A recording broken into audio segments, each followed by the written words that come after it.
and that was a discussion of why you do what you do. And I started dealing with trying to get to a point of why you even asked the question in the first place. But we have some new people here, new faces. So maybe we could ask you guys just to think about for one moment why it is that you are involved in what we call Saving the Jewish People, Kiruv, so on and so forth. I gave you half an answer of my own last week, and I thought it over. I said, well, I need to say the whole thing, and I'll share with you my answer afterwards. But, Rabbi, were you here once? This is my first one. Welcome. Dio, were you here once? Do you want to give us some perspective? This is what I'll take this off the board. I'll take this off in a second, but we had here, well, it doesn't really matter what other people say, but I'd like to hear what you have to say, Alana, actually. What's it about why I do what I do? Yeah, like why are you involved in Kiruv?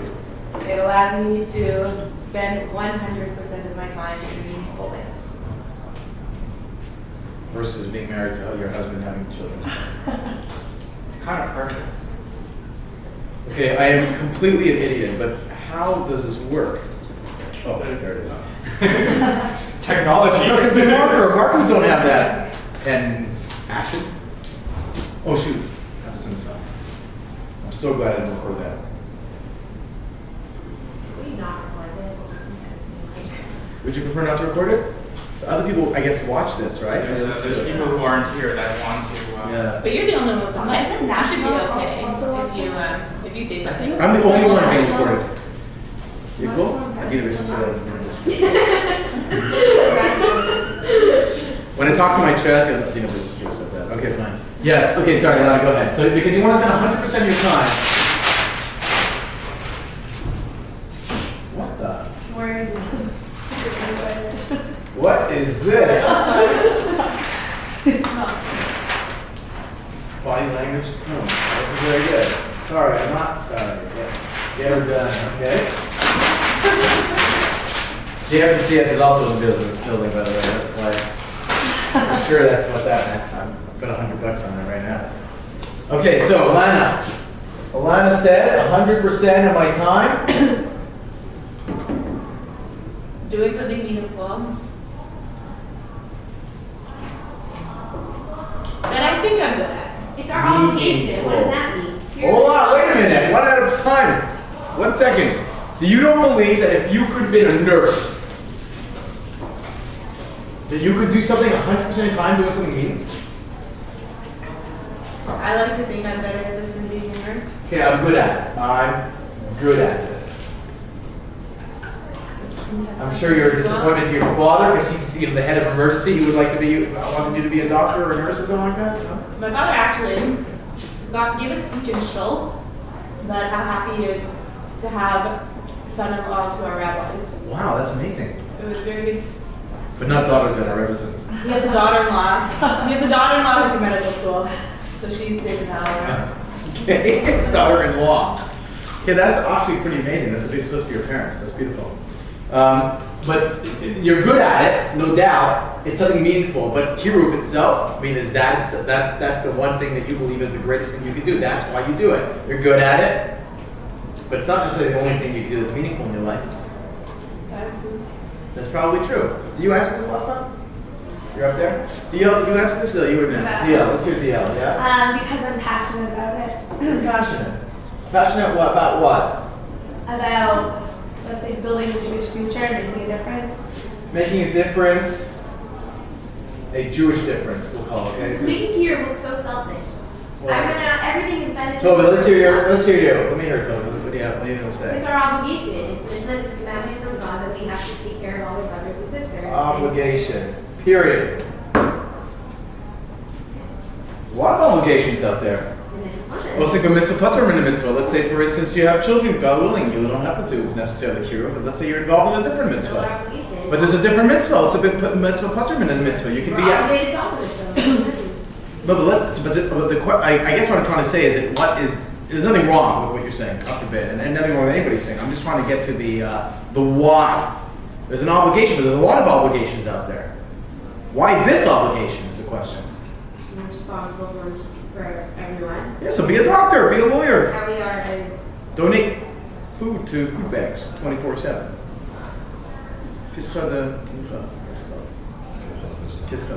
Right, that one, the opposite. Yeah. I mean, in other words, you can find places to fulfill your obligations. Why this one? Why this? If you saw someone drowning, would you say the same thing? It's not, we have other obligations. I don't need to save his life. You would say that. Ah, so there's an immediate need. Yeah. Okay, that does change things. Okay, fine. There's an immediate need, and if somebody is drowning, by the way, and if you're the wrong guy for the job, or you're right there, you gotta jump into the water. Find someone else. Right, exactly right. So here's Well, I would disagree with that, because you could say that that an emergency doctor is also an immediate need, that you go to 15 years of school for it beforehand, that you do it properly. In this case also, like you do feel an immediate need, but there is some training that goes into it. It's not like you're jumping over. We're here doing a Kiruv, you're not running out there saving people on the street. It's the same thing as someone's choking, right? It's putting on the Heimlich maneuver, but you still responsibility to save them. There is training in that too, but you're still going to save them. Same thing here. You have to make sure that you're trained so that when the need comes, you're already trained. Right, but how is it different than saving lives? You're still I think trained. it's still the same question. no. In other words, she's equating it. She's saying this is the same as that. I think you're both saying the exact same thing. You're from different angles. Exactly right. So that's good. And I think we got your response, right? I think. Deanna, you want to add to it? Or maybe we cut you off a little bit. I think that like when you love something, you're so passionate about it, and like you want to share it, you want other people to see like when you have like the answer and the truth, like Right. you really want others. Share. The need to share. Yeah, that's absolutely. Sorry about my handwriting. I can't even read my handwriting. Yeah, you know, last time we got people that said the following: they enjoy teaching, giving over knowledge, clarity of purpose, giving of life. Some people pitied other non-from people. That's why they want to do this. Best position and skill to achieve results. That's a lot like Alana was saying. She's skilled at it, she's good at it, and that's something that she can do that's meaningful. When you see a problem, you have to react. That's what you're saying, Toby. Lack of Jewish identity up there, and therefore it's shameful, and we have to do something about it. We're one nation. We have spiritual responsibility. Again, same kind of thing. Overarching need to help. I mean, that's what we keep on hearing, right? It's amazing. Now, the truth is, it's amazing that people there must be a lot of people out there. There must be a lot of people out there who have the same skills but do not have the same passion. In other words, they probably could do a lot of the stuff. They don't consider it the most prevalent thing in the world. What I find sometimes when we go out in fundraising is people always tell me that the greatest challenge that the world has today, the Jewish world has, is it's American assimilation. The incredible numbers of Jews that just disappear from Klal Yisrael. And yet their funding, their money will go to hospitals, museums, other tzedakahs that are actually some very important crisis stuff. But their thinking is about this. It's just interesting that some people are not necessarily aligned. Their goal for the Jewish people is we should do something about it. Their personal goals are completely different. With us, we've sort of aligned the two. And I think that's really, really important that you actually appreciate that, because you could live your life in two different places. We have a Vaad of us who's extremely generous with us, who tells me the greatest thing he ever does is, the greatest challenge of the Jewish people is assimilation, and whatever he can do to help. He gives us a very sizable donation. But his greatest passion is he gives $1 million plus to a hospital. We don't get anything near that. Why? Because he said to me the following, and I just want to read you this is important. Well, and I'm going to get to the point of this whole discussion now. He said that I need insurance. What's insurance? When you have when you invest millions of dollars into a hospital, believe it or not, even in our social medical system, there is a hierarchy of personalities. And that means that if I need something, I'm a Joe Schmo, I wait in the waiting room for 3 hours.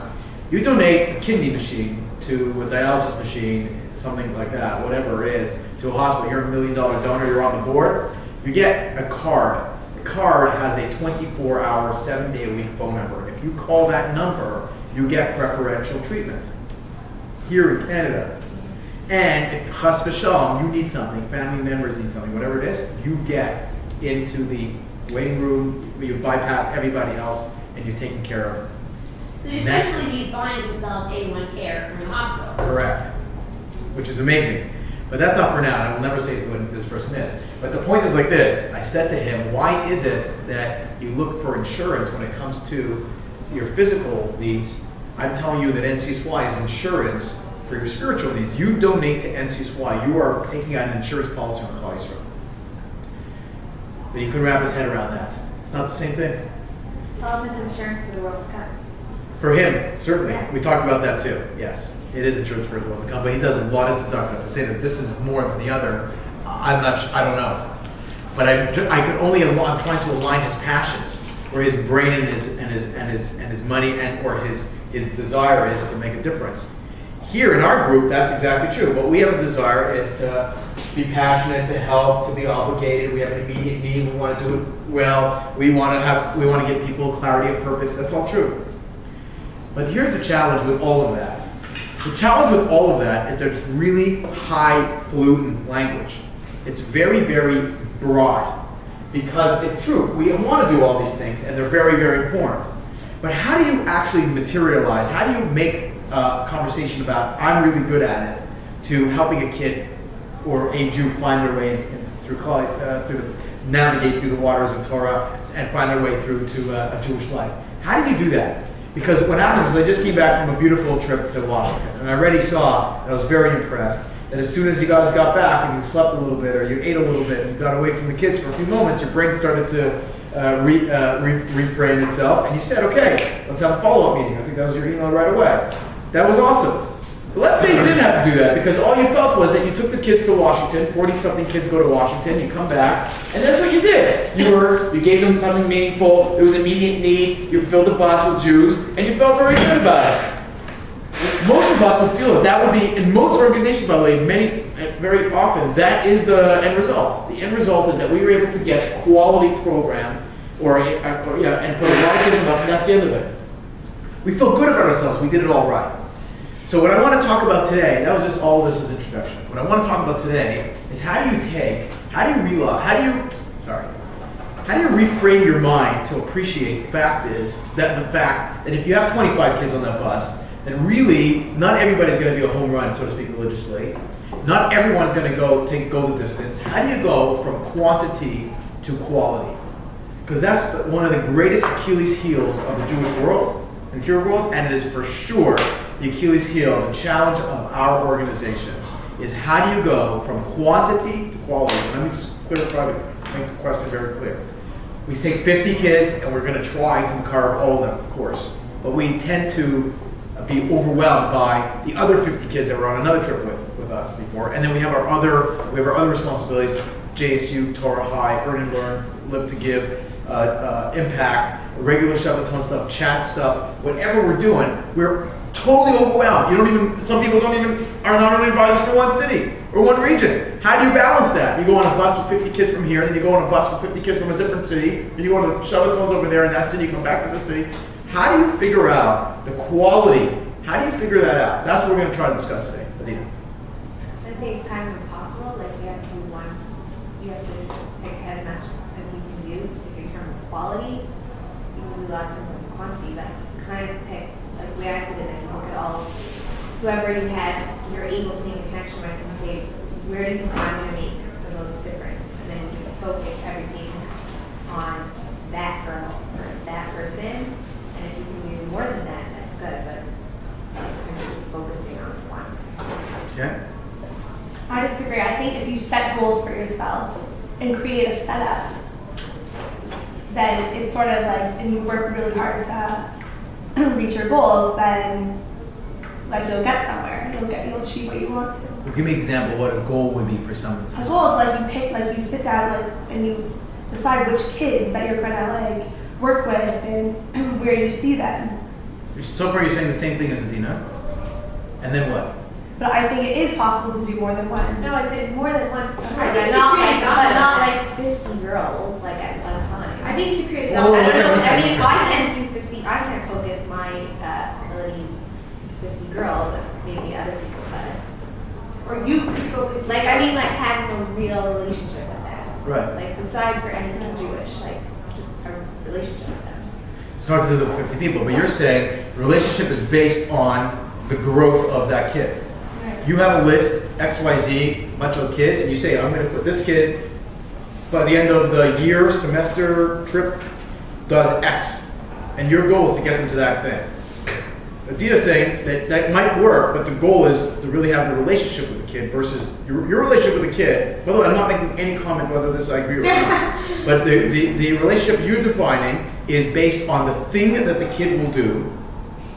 And that's my communication with that person. That way I could actually move that kid along. And you're defining a conversation or a relationship where you are working with the kid. And eventually, because of your love and attention to that child, that kid will want to take on more Yiddishkeit. I think it's both also. Like you could have goals for the kid, but you also have to. You have to express those goals with a little bit of love. Yeah. Right. Also. And if they find out you had a goal,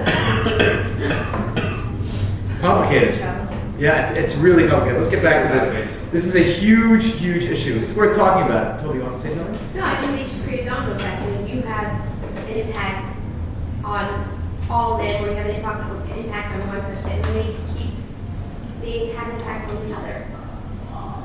I even saw when we did the Shabbat at the party, your girls, the way they talk to other girls, they really do have it. They have an influence on each other. Depending on what level they are on, but it could be different things. You know, it could be begging, it could be, not turning the light on Shabbos, or it could be a few different things. So, but how do you get the domino effect? You give over whatever you can give over, and assist them along the way, and it creates an atmosphere where the whole. But let's say nobody's doing anything. Here's the question's like this. You're talking about stage 2. Now you have a few kids that have bought in. They're setting the role, the tone for everybody else. It's not necessarily that they bought in completely. They can, they're starting their journey, let's say. Okay. And they could just grab a few others with them. Sometimes. Okay. They love the relationship with their friends. And you could kind of lead the way. So whoever the kid who is on the journey, if he or she has friends and they're part of something bigger, then you're lucky. And if they're not, yeah, if you want to kind of, the way you give over Yiddishkeit, the way you influence it, you kind of want them to pass it on to the others. So you want to get that, make that spark where they can. let's say they don't have any friends. All right, so family. So it's not about that. Everybody has someone that they know. So, It's but not about friends. That you want to make it so passionate that whoever you're connecting with, they feel it so strong that they want to connect it to someone else, and so forth. Okay. Okay, you guys have anything you want to add to this or conversation? Can you say the question again? The question was like this. If we believe that it's important to have a lot of kids in the program, we must also believe that we're trying to do something with those students. It can't be stuff that's good enough to get them in the room. It's not good enough to have them at the Shabbos table. It's not good enough that we call it, in my house, we call it the trough. Anything over 10 kids or 8 kids becomes a feeding trough. There's no such thing as a relationship with the other people here at the table, and if I have to have all these people in my house, I know that all I am is a free restaurant. So for me, that's a very big negative. And we have tried actually, when it's meaningful, when I want to have a meaningful time, I know not to have more than 6 or 8 kid people, because that becomes impossible. I can manage some of that, but once I have to add a second table and a third table, then it's almost impossible. Unless there's an advisor on the other side of the table, or another family on that side who can maneuver that thing. On Pesach, we'll have, Baruch Hashem, 20, 25, 30 people, whatever it is. I sit in the middle of the table. I'll sit at the head of the table, because the head of the table is just those people at the head of the table. I put myself literally in the middle of the table like this, so that I can discuss and have a conversation with just about everybody at the table. That was the strategy. That's not just stump. So, but the question is, how do you ensure that you're moving from quantity, having a lot, to quality, to getting to a relationship that actually moves the child through the process, through the Torah, Shmiras and Mitzvahs process? That is the question. So we heard already 3 comments. One was, here's Adina, was, well, you develop a relationship with those people. You could have some goals, but the main thing here is relationship. DL is adding to that. There is a relationship, but that relationship is actually based on a plan of attack for that kid. And Toby's point is that if I have a few kids that are somewhat motivated, then they'll do all the work mostly for us. No, thought you meant like how do you ensure that you have not quality, but you meant like you have quantity and you want to ensure that that quantity, like every single one of them is paying attention. Yeah, that's exactly what I'm asking. Yeah, you answered properly. You don't have to raise your hand. You could just jump. Sorry, what I meant was also like you can't have quality with everybody. You cannot. Right. We clarify. I don't see that. That's what I was saying. And I didn't know, like, of course you've got your relationship with them. I thought you meant like how do you have a relationship with all of them. So my answer is you can't really always have a relationship with all of them. Like you try and have a relationship with all of them, but if it doesn't work, you're hoping that the people you actually did make a connection and relationship with is strong enough that they can relate to those. Okay, so we're going to talk about that. But Dina, you were saying something. What? I was saying. Okay. I think also there's two levels. Just like being a strong person is a kiddush Hashem, and that is in itself an accomplishment. You never know what that will bring. That's so all that's true. all. It's not like there's zero quality versus 100% quality. It's all quality, but if you really want to focus, then you have to just. No question. No question. But let me tell you the difference between, and I want to push back almost on every single one of you guys. You have nothing to comment? You guys blackberrying yourselves to death here?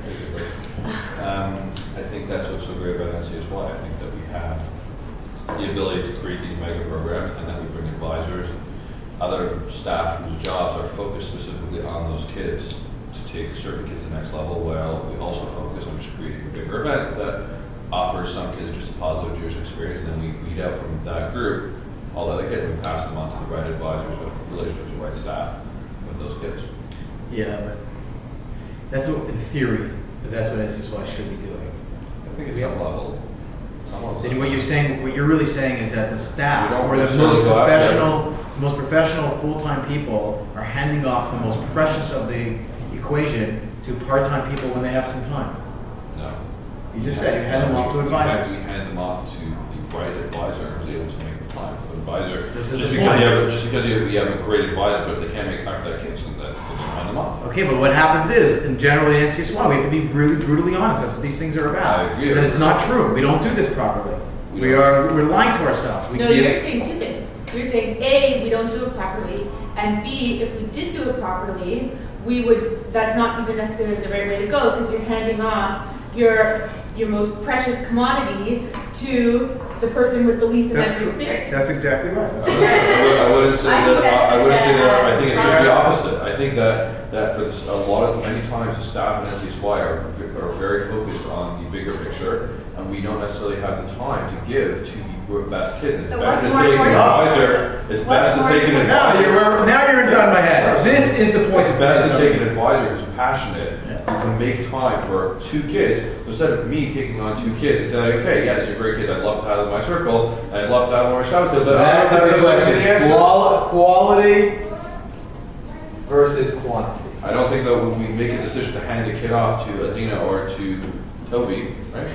Toby, that's a bad decision at all. I think that they're great. I hear from the kids that they're great, and I don't think that that's a bad thing at all. It's not. I think it's a bad thing to hand off a kid to a bad advisor. That I would agree with you, but we try very hard not to do that. You once told me that everything's based off of systems in life. Like, there's like someone who's in charge of like everything that just goes lower and lower just to get more of a hands-on. Yeah, but is that right? Maybe that's not right. Maybe that's not correct. I think you also We need have to to think revisit. what the kids want and like how they're going to relate.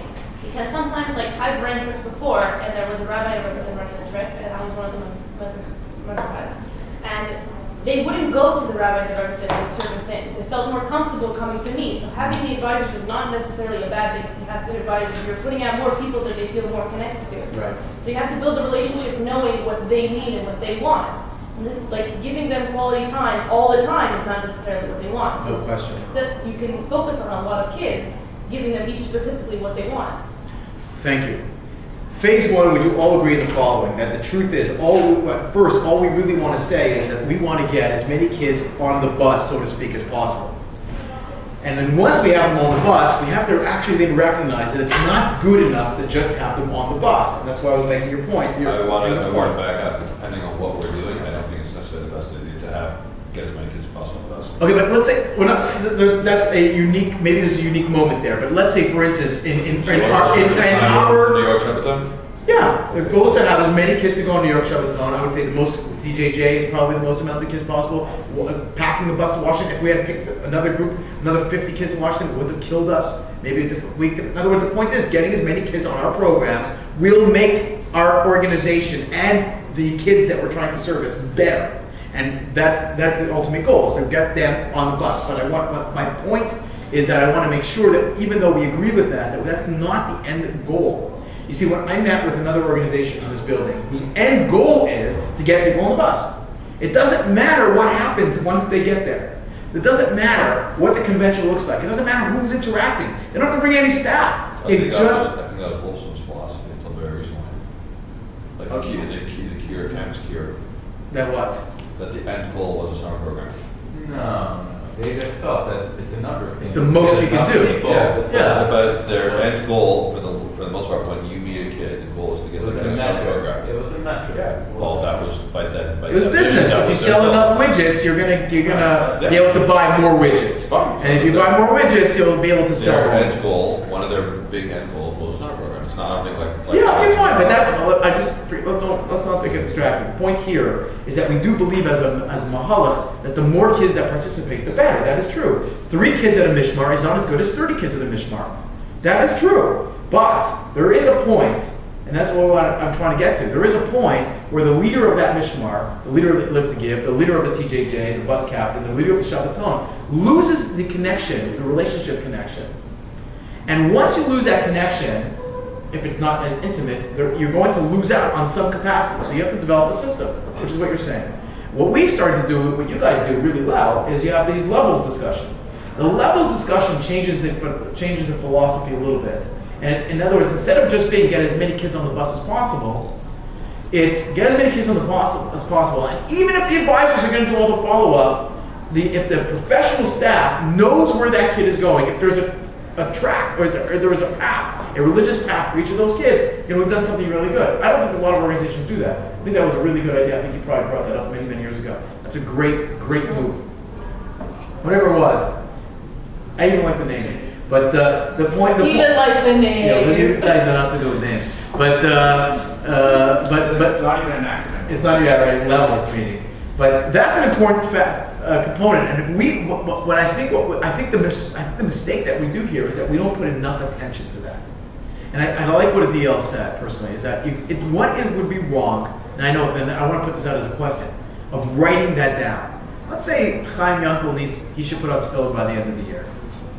Is that, if you write that down, if you say that the girl should be wearing sneakers by the end of Shavuos, that the kid should be going on and by the way, this is not about the kid going on a program. This is a different discussion. That the kid should be going on a program is different than the kid should be wearing tefillin, the kid should be wearing a skirt, the kid should be eating kosher, the kid should be keeping Shabbos. There's a huge distinction between those two comments. Do you guys see the distinction or not really?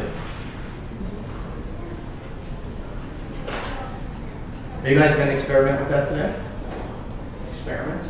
Well, it's the first time you're going It's out. like it's like the last one. Oh, really? Most of them are out. Amazing. Okay, Shmuel for coming. So they have a big issue. That it's not just about the program, it's about the kid. Would anybody feel comfortable having a list in their pockets that said, this person is supposed to go to this religiosity by the deadline that I have set? No problem with that. That's very nice, but a two-way street. You can't control what they. But that's what you're trying to do. That's what you're trying to do. Your goal is it doesn't happen if that's not The kid becomes the chefsak, so to speak. It becomes the thing that you're working on. Huh? Yeah, that's what people talk about. That this has now become my goal. Dale, why don't you comment on this? Because you sort of brought this up. I mean, you brought it up. So what are you asking? My question is, are you comfortable that when you said that at least there should be a list, there should be a list that the kid is growing on, and you write it down on a piece of paper. Are you? Once we had connections, No, Dale's saying, there's 50 kids on this bus, and I had a quick conversation with one kid, and I think that kid could eat kosher. It's not so hard. I'm writing kosher down. This goal for this kid is kashrus. Well, Are where you- do you get that from? That whole goal from, like, you would have to have a conversation about kashrus with the kid. Yeah, of like, course. Asking questions and Yes. And then you write it down and you say, okay, that is my goal for that kid. That is your goal. That's what you said you would do. That's the ideal Kiruv experience for you. Right. Okay. And then you have to assert yourself. You have to talk to the kid, like, oh, I found this book or something. Like, maybe I found this like article online. Would you like to learn this with me? And then you take every step you can, like you think that's in your control. Is there a time limit? Some people do time limits. But how do you put a time limit on it if they're... Who you are. You could say by the end of this year, this kid should be keeping Shabbos. Like, she asked the right questions. She like is ready to learn. Like, why wouldn't she be keeping Shabbos? But it's a two-way street. She has to meet you there. That can't, like... Yeah, but you don't set a goal for a kid who isn't like willing to put. But that's what you're doing when you're setting your own goal. You're setting the goal for the kid. Keeping kashrus is not for you, it's for the kid. No, but that's why. Like, you would never set a goal for a kid who isn't interested. Like, if a kid is ready and they're growing and they're like passionate and they want to do more, that's when you start setting goals. Even if they're interested, a time limit, as I said, if there's a time limit, that's a different story. Like, let's say on 2 day Are you saying day. there's a time limit? I'm saying, like, let's say on 2 day day, they say by the end of this, like, the summer, like, she should be lighting Shabbos candles. Like, she should be davening, like, saying breakfast every morning. Like, it's not like you just set this ginormous goal. Like, you set like little goals and then builds up to like one day being from or like one day being Shomer Shabbos. It's hard to ensure because I think that it comes from... Well, it's not like ensuring. Like, it's not going to be punished if you don't. Like, it's a great way to like help a kid grow. You're And saying it's for your own self to really like instil the passion in yourself to get it in. it's just for direction. Like, if you're just sitting there like learning with a kid with no direction, like, okay, it's very nice, you know what I'm saying? Like they'll go home and they'll benefit. But if you don't have direction, if you don't have a foundation, then like So then it's for yourself. you have a nice relationship, but like You're Xander, doing it for like she'll yourself. call you in 30 years from now when you're married. Like, So you're saying this is for yourself to make sure that you're... no, it's for the doing kid. It's you need a set direction. Like, you need to be growing. Like, you need to be growing with the kid. So you would say to this kid, let's just get through this. You would say, look, you've expressed an interest in kashrus, using that as an example, and I'm wondering what we can do to get you to be kosher. Or I think you should be kosher by Pesach.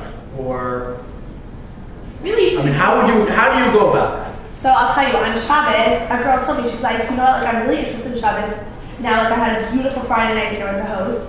I'm interested in, like, starting to have a Shabbos meal. So I said, like, you know what, like, do you have time on Mondays? Because, like, I have some free time, and, like, I'd be more than happy to, like, sit down and learn with you about Shabbos. And she said, oh my gosh, that's amazing. Like, please can we do that? So my goal for her right now would be, let's say, like, she'll have a Shabbos meal. That's awesome. Really, and then- the kids should be making... You should try to get So the that's kids what's happening. making That's what goals. But that's what happens. The kid makes the goal, but you just, like, write that down in the database to, like, Different. They don't It's know what different. goals It's to different. meet. You don't... they're Right. So not- that what happens? So how did that happen? Yeah. How did that happen? And you should keep, Right. right. has to come in and say like, okay, you like Shabbos, this is what happens next. We'll learn that, and then eventually people keep it. But like they wouldn't even know what to. But that's coming from them. That's the thing. You have to get the kids to make the goal rather than making the goal for the kid. well, if you have to, like, they're not just gonna be like, oh, I want to start doing this. Like, you have to kind of help them formulate, like, put their, like, assert themselves. That's what I'm saying. Okay, that's fine. That's a two-way street, meaning they're meeting you halfway. Instead of you just saying, this is my goal, having inner, you know, okay, I want this kid to keep Shabbos next week. She doesn't know about it, but she's gonna. Like, I'm not. That's a little different. It's different. You say, how do I get this kid to start keeping Shabbos? Yes. Opposed to, I want this kid to start Yes, keeping that's very Shabbos. different. That's a goal, not like, that's not the end. Like, that's... I see the difference. Okay, I think this is a very, very healthy conversation. I think that we should have more of these kind of conversations upstairs, not just down here. The reality is that I don't think enough is being done to actually track or help encourage kids on that path. But I have to give you a caveat, which I've seen many times, including in my own life, where the thing that you're working on with the kid becomes the objective and not the kid. So let's say, for instance, you decide that Shabbos is the thing.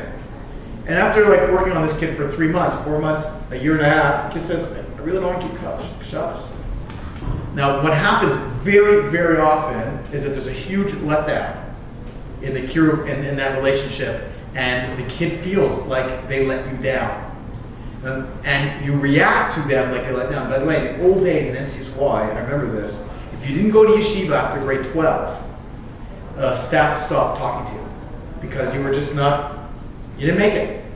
You didn't make it. We tried to get yeshiva, you failed, we don't even want to have anything to do with you. Good luck to you, we're sending your name to Hillel Shkoyach.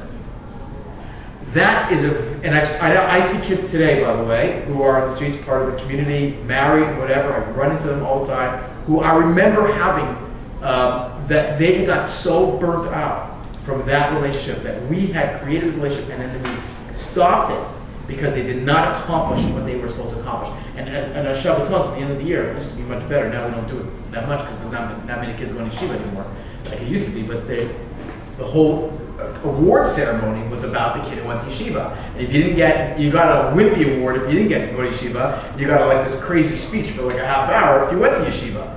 So there was a built-in success, non-success, and kids felt that a lot.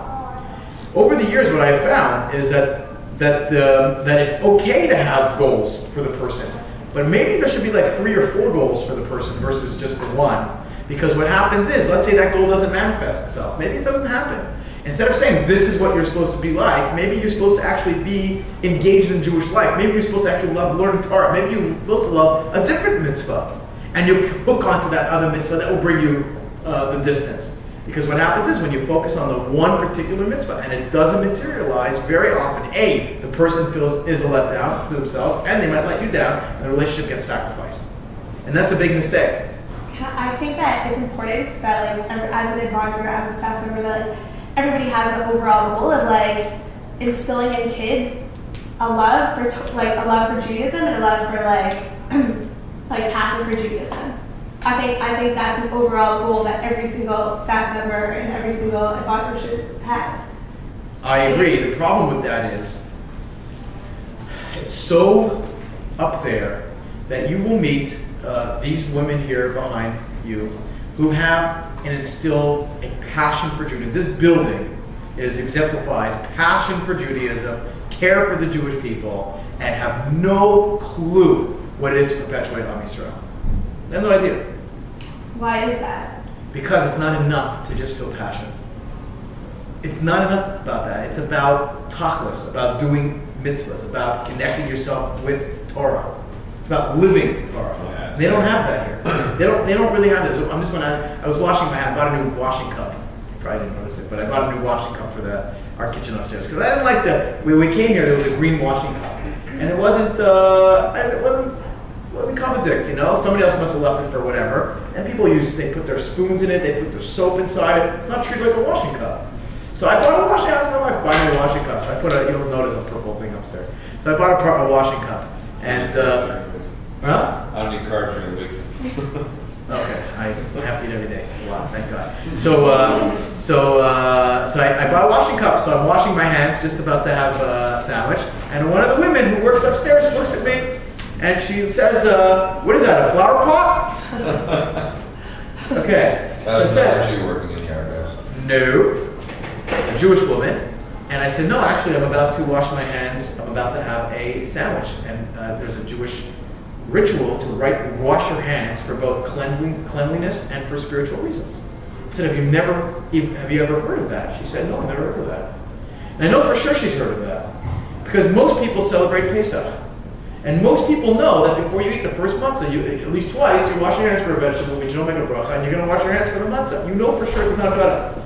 But for them, it's a cultural thing that happens once night a year. That's it doesn't become part of their personality. So when she sees somebody washing their hands outside of the Pesach Seder, she thinks you're completely nuts. There's no such thing. It only happens on Pesach night. And that's the difference in this building. That there is a cultural reality of this. The Klal Yisrael is critically important. Ask them why. They will not tell you. They can tell you. We know it to perpetuate the Jewish people. But why to perpetuate the Jewish people? People are opposed to this big deal. Yeah, exactly. I will tell you this. Maybe we should turn off the CD. Who looks at this? Only people who look at Green and National Office. Okay, you can leave it. But I will tell you what somebody once said to me at a particular meeting. 2 more minutes. They said like this. They said, the reason, I was at a meeting with a whole bunch of organizations here. The reason why the UGA must survive, the reason we need to reach out to the unaffiliated in Toronto is because UJA will need donors in the future. Very high level people from the UJA world here. The reason we have to reach out to the unaffiliated to go to what they call emerging markets, Israelis, Russians, unaffiliated, youth, kids at risk, whatever that is because if we don't do that, who will fund the UJA? That's their why. Their why is this place. Now, if you scratch a little deeper, the answer will be because the UJA takes care of Klal Yisrael. So Klal Yisrael has to take care of UJA, so UJA can take care of Klal Yisrael. Nothing to do with obligation, nothing to do with mitzvah, nothing to do with the Kadosh Baruch Hu, nothing to do with the Jewish people. It has to do with Nazism, for sure. It has to do with Zionism, for sure. But that's it. It's not Torah mitzvah. The building has done the Torah mitzvahs. So that's the one nakuda that distinguishes us from just about every single person in this building. And by the way, what they're doing here is an incredible madrega. I don't take it lightly. I love being in this building. I love all the connections I make. I'm meeting a lot of people. I'm moving and grooving all over the place here. I love it. By the way, we're meeting with, I got to tell you about this BBYO meeting on Wednesday. I'll tell you about it afterwards. The partnerships here is incredible, but there's no Torah and mitzvahs. So the goal here, what we're trying to say is that it's okay to have all this, many kids on the bus. It's okay to get people on programs. But at the end of the day, if you don't help a kid create a life that is not just airy-flairy, feel good and passionate, it's about actually materializing tangible Jewish growth, you have really not saved that kid. Too many kids have fallen through the cracks of NCSY and have been the passionate enjoy their Jewish experience, have Jewish friends, and basically send their kid to the JCC kindergarten program here, and that's the end of their Judaism. And for them, that could be a lot. Huh? How do you save everything? Okay, so that's next week's conversation. But I wanted you to get to the point today where the point was it's not good enough that they're in the room. It's not good enough they're on the bus. It's not good enough they're in your house. It's not good enough that they're on our list. It's not good enough that we talk about them. It's not good enough. None of that is good enough. It's nice, it's a good madrega, but it's not good enough. Next week we're going to talk about how do you get to every single kid, how do we maximize that, and there actually are techniques about this, and we'll talk about that probably after Pesach. But it's not good enough to just say there's 25 people. How many kids are on Shabbaton? 500. Is that good enough? Not good enough. How many kids on Washington filled up a bus? Great. Not good enough. How many kids go to TJJ? 60, 70 from Toronto? Not good enough. That is not the point. It's not. We want to maximize the numbers. We want to pack the house. We want all that stuff. It is not good enough. And we'll talk about why at the end of the next time. Shkoyach, guys. Thanks for your time.